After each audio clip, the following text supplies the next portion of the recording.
Olha só, mais um último capítulo de um livro da Bíblia. Começamos hoje o quinto capítulo da primeira carta de Pedro. Olá, seja bem-vindo. Aqui nós estudamos a Bíblia. Como eu acabei de dizer, estamos aqui estudando 1 Pedro, capítulo 5.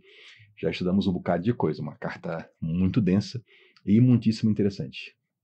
Deus amado, obrigado por esses capítulos e por essa carta que ainda que tão breve é tão profunda, com tanto conteúdo. Nos ilumina, Senhor, nos ilumina o caminho, nos dá entendimento da Tua Palavra. Pedimos isso em nome de Jesus. Amém.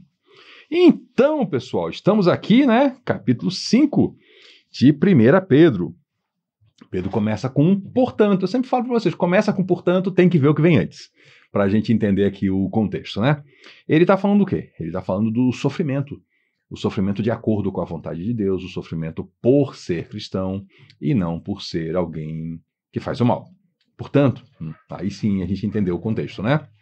Portanto, eu apelo para os presbíteros que há entre vocês e o faço na qualidade de presbítero, como eles, e testemunha dos sofrimentos de Cristo, como alguém que participa da glória a ser revelada. Vou explicar. A palavra presbítero, presbiteroi, no grego, quer dizer alguém velho. Só que ela era aplicada no conselho, aqui no contexto da igreja, para quem pastoreava a igreja, para os líderes. Ao longo do tempo, essa palavra foi adquirindo outros significados. Então, tem igreja hoje que o presbítero é alguém que faz parte de um conselho que administra a igreja, que aconselha o pastor. Tem igreja que presbíteros consideram como sendo o próprio pastor. Tem igreja que usa o termo ancião, que é a tradução de presbítero, para se referir a quem pastoreia. Enfim, o termo foi mudando. Mas originalmente queria dizer o quê? Alguém velho. E esse velho era velho na fé. Não necessariamente velho em idade. Às vezes a pessoa era velha em idade e recém-chegada à fé. Às vezes era uma pessoa jovem, mas desde muito novinho estava na fé e já era um presbítero. E aí, Pedro agora faz aqui no finalzinho um apelo aos líderes, aos pastores. Ele fala, faça um apelo aos pastores que há entre vocês e faço isso também na qualidade de pastor. Eu estou aqui trocando o presbítero por pastor para poder facilitar o entendimento, tá? E como pastor como eles, e testemunha dos sofrimentos de Cristo. Porque Pedro, ele era um daqueles líderes diferenciados. Ele viveu lá com Cristo, ele teve lá, ele viu a crucificação. E como alguém que participará da glória a ser revelada. Aquilo que acontecerá com os cristãos. Então Pedro está falando que eu estou falando nessa condição, tá? De alguém que tanto vai participar da glória, como também viu lá, estava presente quando Cristo sofreu. Qual é o conselho dele? Qual a exortação? Qual é a ordem dele? Pastoreiem o rebanho de Deus que está a seus cuidados. Vamos aqui pegar o pastor literal, o pastor que tem ovelhas a seu cuidado. Essa figura ainda existe até hoje, né? Até hoje tem pessoas cuidando de ovelhas. A ovelha é um animal frágil, é um animal que precisa ser cuidado, é um animal que segue o pastor, e o pastor tem que ter sabedoria para conduzi-las. Tudo isso se aplica ao pastoreio de uma igreja. Então ele falou, pastoreiem o rebanho do Senhor. É curioso, ele dizer para pastor pastorear, sabe por quê? Porque tem pastor que não pastoreia. Desde o Antigo Testamento já tinha lá profeta fazendo acusação aos pastores, que eram os líderes, que em vez de pastorear as ovelhas, estavam se alimentando das ovelhas. Estavam se nutrindo da gordura delas, usando a lã, a ovelha passando frio e o pastor ficando na boa. Será que isso tem alguma coisa a ver com alguma coisa que acontece hoje? Será? Olha só. Pastoreiem o rebanho de Deus que está a seus cuidados. Olhem por ele, pelo rebanho. Não por obrigação, mas de livre vontade, como Deus quer. Então, o pastoreio não pode ser uma coisa assim, pesado, pastorear. Não, faça isso aí de coração leve. É algo que Deus quer, é algo que Deus está colocando para você que está pastoreando. É uma oportunidade que você tem de servir a Deus cuidando do seu rebanho. Não façam... eu vou ler. Quer que eu leia? Eu vou ler. Não façam isso por ganância. Ai. Como é que é? Pastorear a igreja? Não façam isso por ganância, mas com o desejo de servir. Pode fechar um bocado de porta que tem por aí com plaquinha de igreja em cima, gente. Se é para cumprir isso aqui, pode fechar um bocado de portinha que tem aí que se diz igreja, porque olha que tem lobo devorador se disfarçando de pastor, hein? Sabe aquela história de lobo disfarçado de ovelha? Pois hoje é lobo disfarçado de pastor. Para poder, abocanhar as ovelhas, tá? Tá assim, ó. Tá assim de portinha lá que escrito a placa igreja. Se você tirar a placa, parece que atrás tá escrito assim, armadilha. E aí você olha aquela figura lá, né, de pastor, tá lá, parece que se você conseguir tirar a máscara, vai ver um lobo ali. Não pastoreiem, não façam isso por ganância, mas com o desejo de servir. Vou aproveitar, fazer propaganda de um vídeo aqui do canal, é o vídeo mais comentado do canal, não é o mais assistido, é o vídeo Pergunte Aqui 17, onde eu explico contra a cobrança de dízimos na igreja e mostro na Bíblia que dízimo é bíblico para o Antigo Testamento, não para a Igreja do Senhor. E olha que tem ganancioso que vem aqui nos comentários e tem... Gente, não tem argumento, porque eu mostro todos os versículos da Bíblia e não é invenção minha não, tá? Só para você ter uma noção, vou citar só uma confessionalidade cristã que eu conheço. Ela existe há 500 anos. Ela tem mais de 80 milhões de membros, espalhados por todos os continentes. Faz missão, está viva, forte, glorificando a Deus e não cobra dízimo. E nunca cobrou. E sempre foi contra. E tem outras. O que vem de pastor aqui no meu canal dizer assim, irmão, eu não cobro dízimo. Porque eu entendi na palavra de Deus que isso aí está errado. Sabe o que é isso? É gente que não está fazendo por ganância. Eu sei que tem os ignorantes, tá? Tem gente que é pastor, que misericórdia, tá? Tem gente que não sabe ler, que não sabe interpretar um texto, uma cartinha, e está sendo pastor de igreja. Aí eu vou dar um desconto. Porque se alguém disser para ele qualquer besteira, ele sai repetindo. Aliás, sai repetindo mesmo. Eu já vi pastor pregando música evangélica, música errada, achando que estava na Bíblia. Eu já vi isso acontecer. Tem pastor que prega qualquer coisa porque realmente é ignorante. E aí também prega dízimo por ignorância, tá? Não por ganância. Mas tá cheio de lobo ganancioso, gente inclusive com pós-graduação, conhece muito bem de teologia, aprendeu na faculdade de teologia que não se cobra dízimo, mas viu que o negócio dá dinheiro e resolveu cobrar, né? Tem de tudo. Então tem um vídeo aqui onde eu explico biblicamente. Se você não conhece, procure aqui nesse canal, bote assim, estudamos a Bíblia, dízimo. Vai cair nesse vídeo e você vai ver todos os versículos da Bíblia sobre dízimo, e eu explico o contexto de cada um deles e lhe mostro na Bíblia por que o dízimo não é para a igreja. Então, tá cheio de gente que sabe disso, mas aí vem aquele argumento, mas como é que eu vou pagar as contas? A pessoa sabe que está errado, mas aí fala que tem que pagar as contas. Com oferta, querido. É assim que funcionou a igreja e funciona até hoje. Não hajam como dominadores dos que foram confiados a vocês. Pastor autoritário não é pastor. Tá? Se você olhar para a figura do pastor de ovelha, de novo, aquele lá que tem as ovelhinhas, ovelhinha é meio bichinho, né? Ele não sai gritando com ovelha, dando cajadada. Se o cara fizer isso, ele não consegue pastorear a ovelha, tá? Ele lidera pela voz, ele vai na frente, as ovelhas o seguem. Pastor de ovelhas é um sujeito carinhoso com os animais. Então, por isso aqui a figura, ó. Não sejam dominadores, mas sejam exemplos para o rebanho. Porque o pastor de ovelha, o literal, o que cuida de ovelhinha mesmo, ele é exemplo, ele vai na frente. Quando ele quer que as ovelhas vão por um caminho, sabe o que ele faz? Ele vai por aquele caminho, ele sai andando e as ovelhas vêm tudo atrás dele. Então ele lidera pelo exemplo. E é assim que o pastor da ovelha, do rebanho do Senhor, da igreja, tem que agir. Não é como dominador, não é aquele vá lá, é aquele venha, eu estou indo. A gente teve um episódio de tragédia no Brasil, no Rio Grande do Sul, né, no ano de 2024, e um caso que eu conheço, entre tantos outros, era de um pastor de igreja que estava indo nas suas horas vagas limpar casas de pessoas para que as pessoas pudessem ter suas moradias. Sabe o que aconteceu? Outros se juntaram a ele. Ele não mandou o pessoal ir. Logo que ele começou a fazer, surgiu ajuda, apareceu material de limpeza, de onde ele nem sabia, de gente que ele nunca viu na vida. Apareceu carro cheio de material de limpeza para um mês. Apareceu máquina de lava-jato para ele poder fazer o serviço. Apareceram mãos para ajudar ele no trabalho. Apareceram irmãos, um monte de gente. Sabe por quê? Porque ele foi na frente, liderando pelo exemplo. Olha como o exemplo é poderoso. Quando se manifestar o Supremo Pastor, que é Jesus, vocês receberão a imperecível coroa da glória.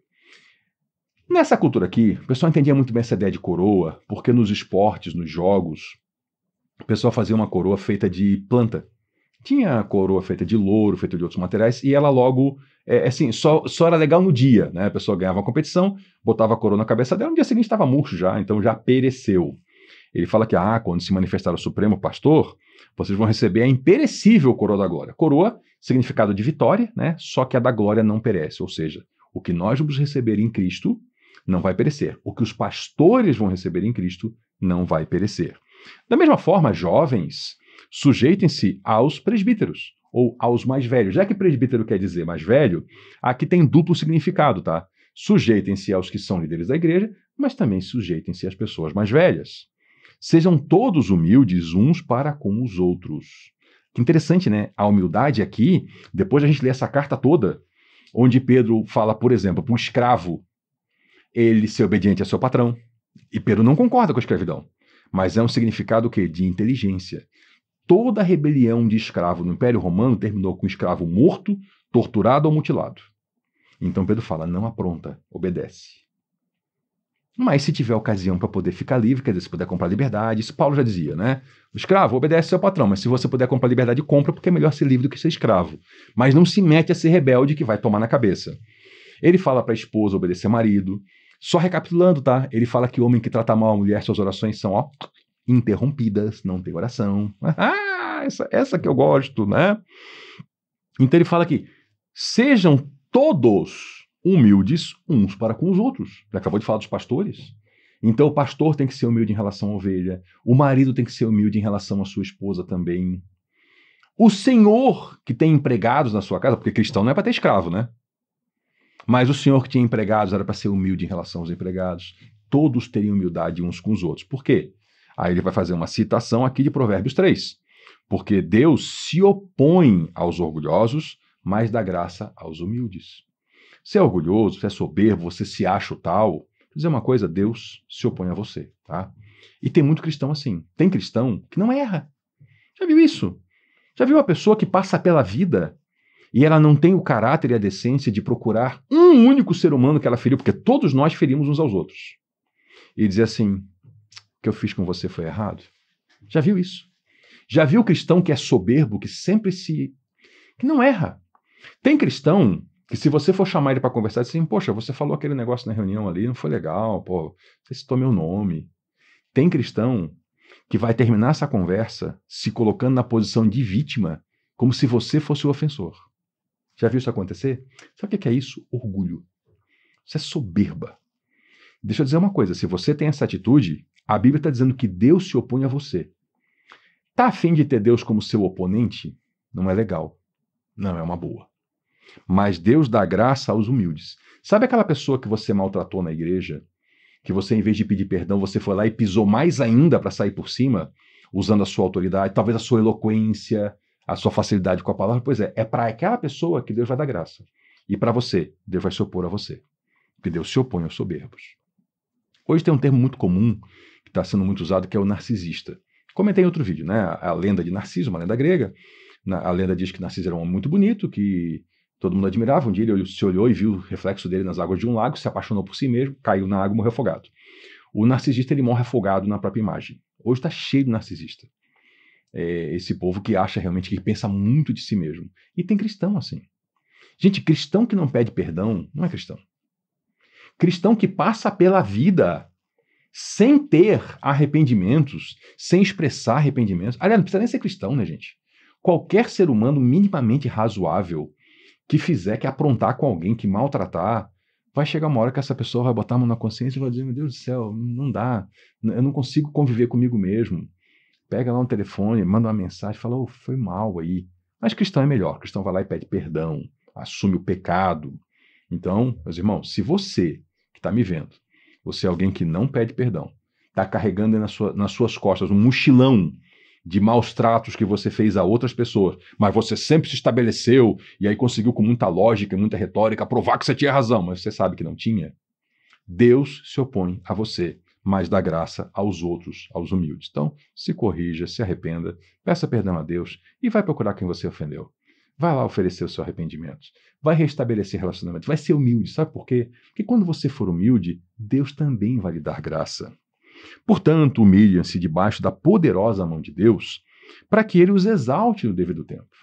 Então, olha só que interessante, né? A gente se põe para baixo, na humilhação, debaixo da mão de Deus. Quando chegar o tempo devido, que talvez seja no encontro com Cristo, ele vai fazer o quê? Ele vai exaltar quem se humilhou debaixo da mão de Deus.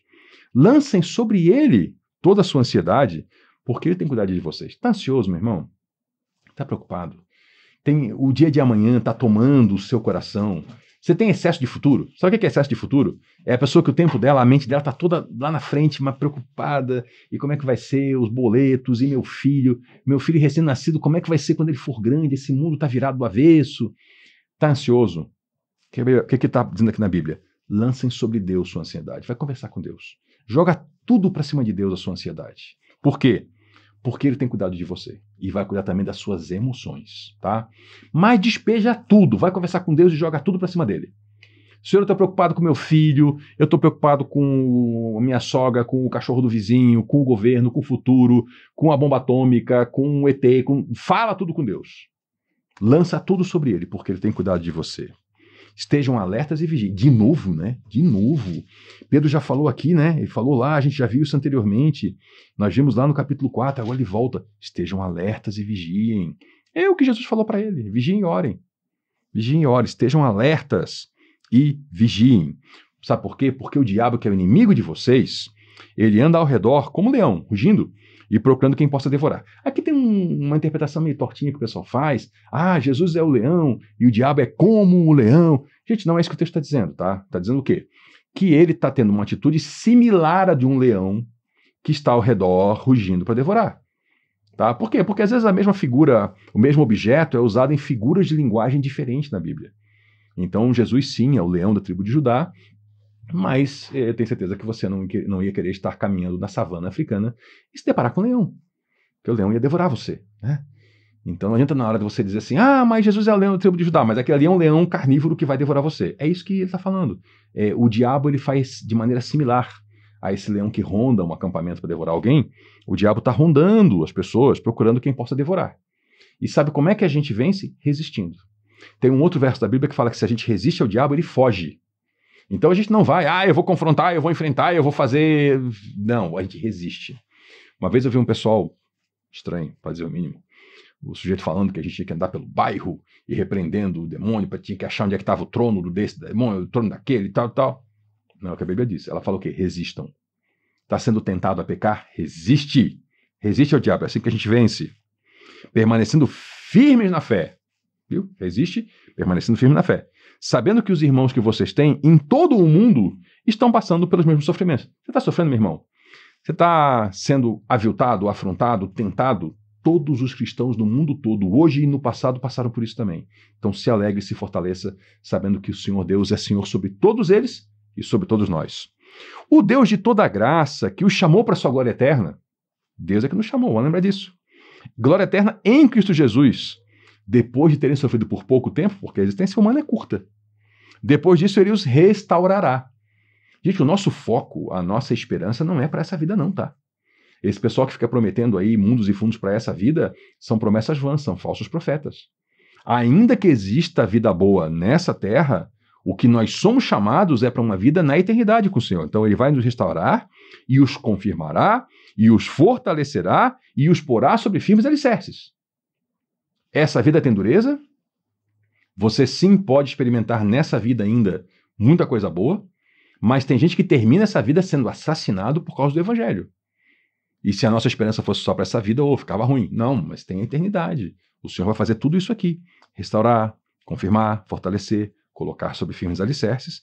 A ele o poder para todos sempre, amém. Aí Pedro de novo ele se empolga, como ele se empolgou já, nós vimos no capítulo 4, né, no verso 11, e aqui de novo ele fala, a ele seja o poder para todos sempre. Amém. Ele é o Senhor, né? E aí que ele vai fechar. Eu sei que o vídeo já está ficando meio longo, mas eu vou fechar também para não fazer um outro vídeo só para dizer um pouquinho, né? Com a ajuda de Silvano, né? Silvano, amigo dele, que é o mesmo Silas, tá? Silvano é uma variante, é um apelido, né? Sabe como a gente tem aqui, a gente fala Antônio, Tonho, Tônio? Pois é, Silvio, Silvano, Silas são variantes. Como Lucas, né? Lucas é a forma reduzida de Lucano. Então, com a ajuda de Silvano, a quem considera irmão fiel, porque era mesmo, né? Eu escrevi resumidamente Então, olha só, Pedro não escreveu sozinho essa carta, Silvano estava junto escrevendo. A gente não sabe assim que trecho era de Pedro, que trecho era de Silvano, mas ele fala que eles escreveram juntos e a carta é de Pedro, então tudo que está aqui Pedro concorda, né? Se foi Silvano que pegou a pena, a tinta em algum trecho, a gente não sabe, mas ele ajudou, né? Fiel companheiro, mas a carta é de Pedro. E ele escreveu resumidamente, de fato, só 5 capítulos. Mas você viu como tem conteúdo nesses 5 capítulos? Você viu o quanto que a gente aqui, ó, batalhou juntos para destrinchar os significados e como tem referência com o Antigo Testamento, tem referência com os Evangelhos, tem referência com carta de Paulo. É muito denso, ele realmente foi resumido. Ele escreveu muita coisa com poucas letras, encorajando-os e testemunhando que esta é a verdadeira graça de Deus. Ele fez isso por nós. Nesses 5 capítulos, eu e você fomos encorajados, porque esse testemunho aqui é poderoso em nossas vidas. Mantenham-se firmes na graça de Deus. Então, eu e você, vamos nos manter firmes, mesmo com a tentação, com a dificuldade, com o insulto. Vamos ficar firmes. Aí fala assim, aquela que está em Babilônia, que é aquela quem? A igreja. Babilônia, Roma, tá? Aqui, lembra que eu falei no começo, primeiro vídeo? Olha, ele estava em Roma, a gente vai entender isso lá no final. É porque Babilônia era como se fosse assim, um código para falar de Roma. Porque Babilônia representava, na antiguidade, o poder do mal, e quem representava aqui nessa época era Roma. Nessa época aqui, Babilônia não passava de escombros, tá? Então Pedro não estava lá no meio do deserto do Iraque, em escombros, ele estava em Roma. Então ele está dizendo o quê? A igreja que está em Roma, ela também, eleita, também escolhida, envia saudações. E também Marcos, meu filho, sabe Marcos? Esse Marcos aqui é o Marcos do Evangelho de Marcos. É o mesmo João Marcos que aparece no livro de Atos dos Apóstolos, que era sobrinho de Barnabé, que viajou com Paulo, depois largou a viagem, e depois na outra viagem Paulo não quis mais ele, aí separou de Barnabé. É esse aqui, é esse Marcos, tá?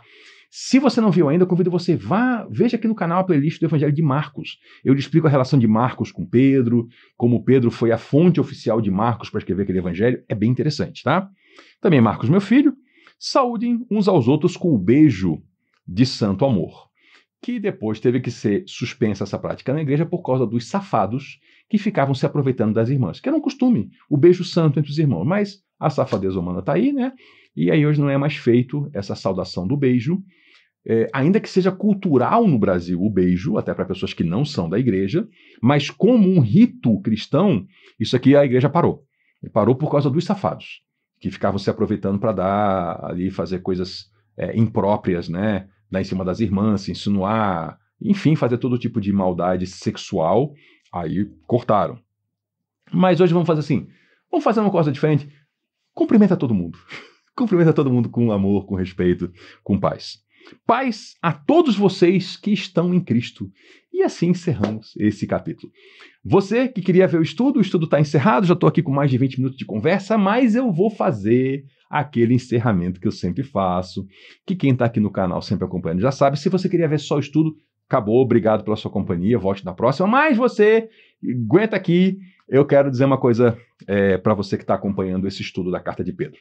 Parabéns, tá? Você já fez mais do que a maioria absoluta de todos os cristãos está fazendo hoje. Você estudou uma porção da Bíblia.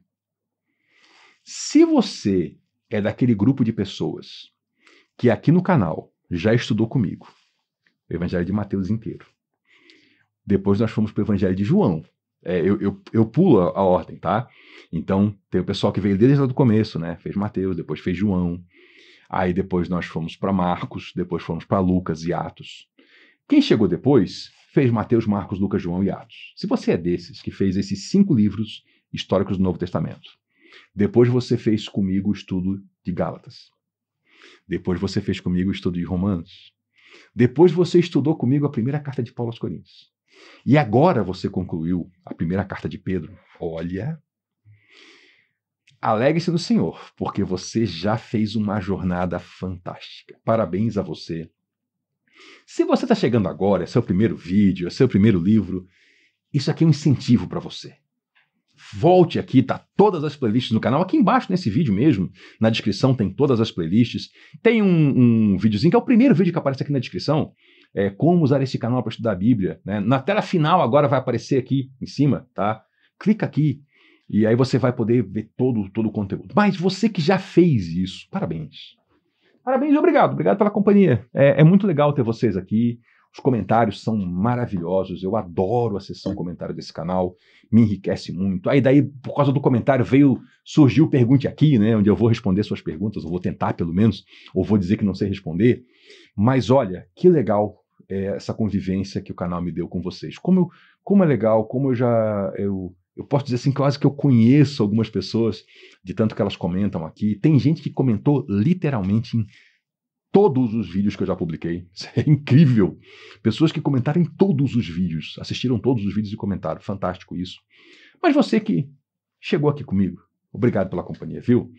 Parabéns pelo seu empenho, não desista, continue, estude sua Bíblia, leia sua Bíblia. Se você não tem recurso a material, como uma Bíblia de estudo boa, comentários bíblicos, eu estou aqui para lhe ajudar. A minha proposta aqui é essa, são aqui 40 anos, mais um pouco, que eu leio a Bíblia, são mais de 20 anos que eu estudo ela com profundidade, e eu fiz esse canal aqui para vocês, para eu pegar esse conteúdo que eu tenho comigo e eu trazer na forma de vídeo. E para todo mundo. Mas você que não tem acesso a esse material todo que eu tive acesso ao longo da vida, eu estou aqui lhe contando, né, lhe explicando. E que legal que você está aqui, que legal que você veio até aqui comigo. Eu estou muito feliz por cada um de vocês. Estou muito feliz por quanto esse canal já alcançou. Né, um canal, como todo canal, começa pequenininho, e os primeiros ali 2 a 3 anos do canal, foram 2 anos e meio de canal, foram mais de 400 vídeos para chegar a 1000 inscritos. E olha aqui embaixo quantos nós somos hoje, né, pela graça de Deus. Continue estudando a Bíblia. Leia sua Bíblia. 4 capítulos por dia, em um ano você leu a Bíblia. Mas se você quiser acompanhar aqui os estudos, se você quiser a minha companhia para que eu acompanhe os seus estudos, estou aqui. Toda semana aqui, segunda e quinta, estamos estudando o Novo Testamento. Às vezes aos sábados tem alguma série especial também. Mas eu vou estar aqui. Tá? E no próximo vídeo, eu não vou dizer para você agora qual é o nosso tema, tá? Mas no próximo vídeo aqui, eu já estou de volta com mais um livro do Novo Testamento, que eu estou aqui preparando para você esse estudo, para a gente poder se aprofundar mais na Palavra de Deus. Mais uma vez, obrigado pela companhia. Se isso aqui ajudou, repasse para alguém, abençoe a vida de alguém também com o material da Palavra de Deus. E volte aqui no próximo, né? Para a gente continuar o nosso estudo do Novo Testamento. Porque, afinal de contas, esse aqui é o canal onde você já sabe, aqui nós estudamos a Bíblia. Até a próxima e muito obrigado.